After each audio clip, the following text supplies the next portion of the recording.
You were one of the first ministers to identify Turkey as an enemy state. You've been very forthright about that, and you've even called for the Turkish consulate to be closed. Absolutely. Why would that help?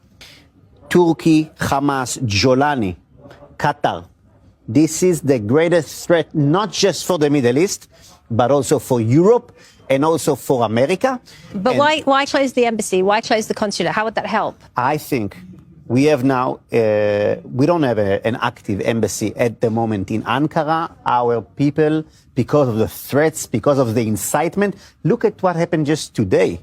They had a conference for solidarity with Palestine, with the most vicious incitement against the state of Israel, comparing Netanyahu to Hitler. We have Erdogan's giving speeches saying that Israel should not exist. We have Erdogan's giving speeches that in God will, like we took Damascus, we're going to take Jerusalem. And one of the lessons of October 7th is pay attention to what your enemies are saying. And if your enemies are saying that you don't have a right to exist, they mean it. So cut ties, cut diplomatic ties. I think we should cut ties with Turkey. It's an enemy state. And I think also, and this is one of the things that is very, very important, we have some senior advisors here from the friendly administration of the US. And I think they need to rethink how do they address the radical Islamist ideology of Erdogan and Jolani.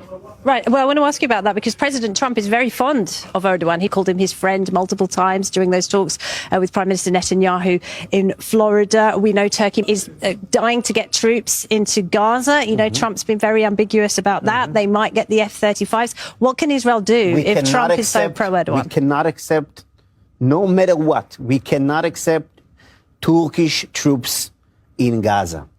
It would be a disaster and a major threat for the state of Israel because it puts the IDF and the Turkish forces, and there might be a chance that because of some misunderstanding or something small that can light a big war, and we don't want it to happen. We are saying to the Turks in Syria, stay out of Syria and specifically southern Syria. And in Gaza, don't even think about getting into Gaza.